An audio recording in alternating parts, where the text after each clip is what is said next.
Hello guys! Welcome back to my YouTube channel, and for today's video guys, i-share ko sa inyo yung step-by-step tutorial on how to withdraw S-Loan to GCash with free of charge. I-share ko sa inyo guys yung full process, step-by-step guys, para makita nyo guys yung flow niya, and kung makita nyo rin guys kung magkano na lang yung darating sa atin, kung magkano yung mga fees nila, and para makita nyo rin guys kung real-time ba siyang darating sa ating account or real-time ba siyang madi-disburse.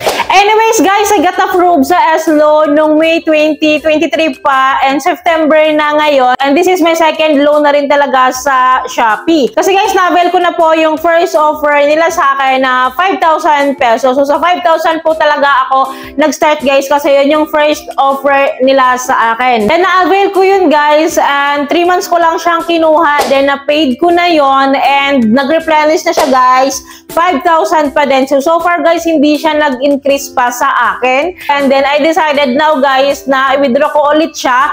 Then itatry ko yung 6 months duration niya guys. Baka mas gusto nila yung longer months to avail, kasi syempre guys, mas may interest or mas may kita kasi sila doon sa mas longer yung loan term. So itatry ko ngayon guys, 6 months to pay ko siya babayaran by 5,000 pesos pa din. And for your information guys, kung hindi nyo napanood yung mga previous vlogs ko about S-Loan journey ko, is nagkaroon po ako ng S-Loan guys because of S-Pay Later. So nauna po akong ma-offeran ng S-Pay Later than S-Loan. Kasi sabi nila, nauuna daw talagang i-offer to mostly, pero hindi naman lahat guys. Kasi yung iba guys, sabi nila, na-offeran daw sila ng S-Loan agad-agad. Kasi sabi ng iba guys, na-offeran daw sila ng S-Loan and sabay daw silang na-offeran ng S-Pay Later. Pero sa case ko, and most of the cases kasi, mas nauuna talaga sa S-Pay Later. Parang yun ang pinakabasihan ni Shopee guys para ma-offeran tayo ng S-Loan kapag ikaw ay Shopee buyer. Kasi guys, iba yung offer kasi sa mga Shopee seller, meron talaga silang S-Loan offer na separate para sa kanila lang. Sa case ko guys, na isa lang akong buyer and isa rin akong shopper ni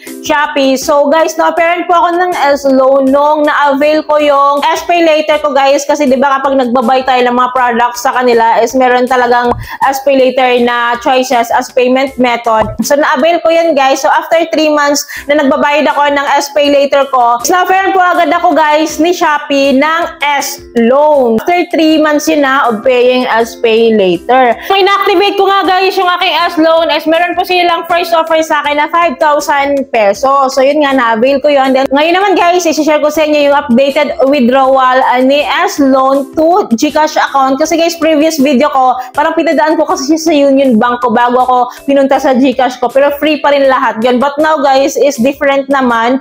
Kasi mas madali ko siyang gagawin. Mas fast transaction, mas mabilis ko siyang maipasa sa aking GCash account. So without further ado guys, let's start! So sa may homepage ng Shopee app guys, makita natin si Finance. So i-click natin to guys, si Finance. Then under Finance guys, makikita natin si S-Pay Later, si Insurance, saka si S-Loan. So i-click natin to guys, si S-Loan na may available credit limit ako na 5,000 pesos. So pag-click natin dito guys, para ma-withdraw natin to, click natin tong withdraw loan.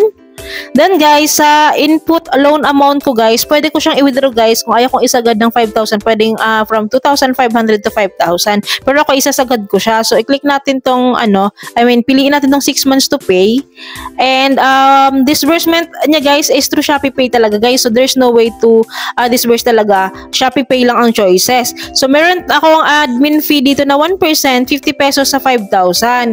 Kasi sa 1% ng 5,000 is 50 pesos. Kaya ang amount to receive ko na lang is 4,950. Then may monthly repayment ako na 1,090 pesos. Then click natin to guys sa baba, withdraw now. So, andito na guys yung mga details niya. So, nakalagay dito guys, your loan withdrawal is under review. Please wait for an update. And, click natin tong back to S-Loan guys. So, guys, pag ganito na, zero na available credit limit ko is na-withdraw ko na yan and pumasok na yan sa account ko. So, tingnan natin tong loan details ko guys. Click natin. So, dito na guys. So, nandito na yung monthly repayment ko kasi may breakdown na ako eh. So, yan nga guys, nag-replenish na zero na yung S-Loan ko from 5,000, naging zero na. So, back tayo sa home. So, tingnan natin dito guys kung pumasok na siya. So, kung nakikita nyo guys, andito na siya sa aking Shopee Pay account. 4,950 yan kasi may 5 pesos akong dyan balance kanina. So, click natin. So, ayan siya guys. So, pwede natin siyang i-bank transfer. Pwede yon. And pwede din natin siyang i-send money. So, ang gagawin ko guys is send money ko siya kasi pwede rin naman dito i-send through bank transfer. Parang ganun siya. So, click natin. Then, tatry natin to guys send to other e-wallet ha. Itatry lang muna natin para makita nyo guys kung magkano yung fee. So guys, ayan, click lang natin. So meron ako naka-enroll dito ang 2 GCash account ko. So click lang tong isa sa GCash account ko guys kasi dito ko isi-send. So click natin. So mag-input lang tayo guys ng amount dito para makita nyo guys na may fee talaga siya. Kung nakikita nyo may admin fee siya na 15 pesos na kahit anong amount. One transaction guys, may fee na 15 pesos. So, syempre, dahil gusto ko nga free of charge tayo, so, ibaback na lang natin to guys. Back tayo. Kasi hindi ko pipiliin tong may charge talaga. So, send to bank account tayo. So guys, may naka-enroll ako ditong dalawang bank account. So pipiliin ko guys si Cbank kasi no admin fees talaga siya.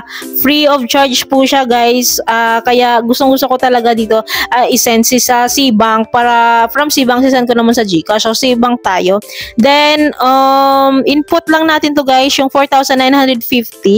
So titingnan natin guys kung ano na siya, kung may fees ba siya o wala para makita niyo talaga. So kung nakita niyo guys yung admin fee niya is free. Free siya. So, send money now tayo.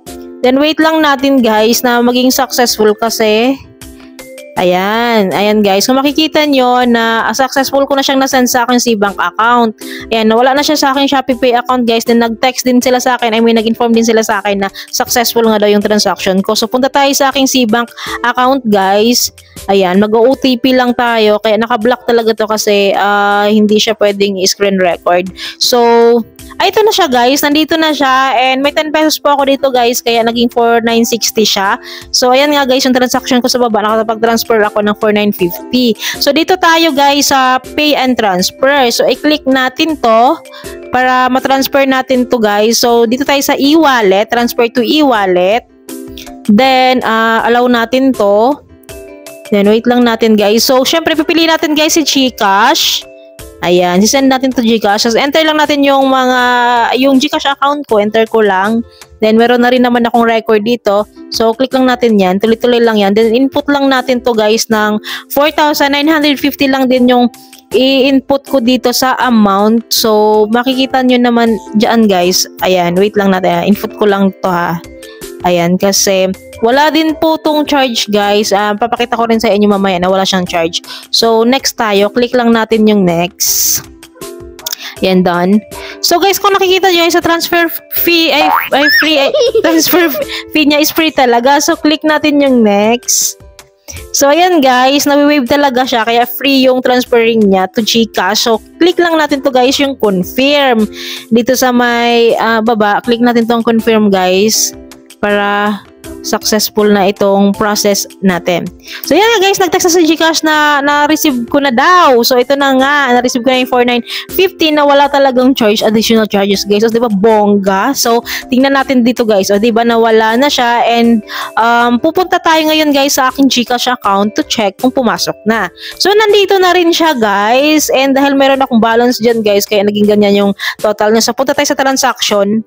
Ayan, click natin yung transaction para makita nyo na nandito, nag-cash in ako from Cbank. So, ito na siya guys, finally. Again guys, alam ko may magtatanong na naman nito and uunahan ko na kayo guys and paulit-ulit po sinasabi to na kailangan po activated and verified po yung Shopee account nyo or yung Shopee Pay nyo sa Shopee kasi requirements po ito guys ni Shopee. Again, paki-verified yung mga accounts nyo sa Shopee and paki-activate po yung Shopee Pay nyo kasi guys, there's no way para isend sa atin yung disbursement ng pera from S-Loan kasi nga guys, si Shopee Pay lang ang tangi nilang choices. And tayo na ang bahala guys kung saan natin isi-send from Shopee Pay to our GCash ba or to another bank transfer ba or to another remittance center ba. So, ganun yung process guys. Kaya mahalaga guys na alam nyo yung basic na yon na dapat activated yung Shopee Pay nyo. And I mention ko na rin sa inyo guys, yung most frequent question talaga na kapag daw ba ay may S-Loan offer sila, then inactivate nila ito, it means ba na nakapag-loan na sila sa Shopee? So, syempre guys, the answer is no. Hindi pa po kayo nakapag-loan sa Shopee. So, hindi nyo pa po na-avail yung S-Loan kahit na-activate nyo na ito. So, pina-activate nyo lang ito guys to know kung magkano yung offer sa inyo ni Shopee. Pero guys,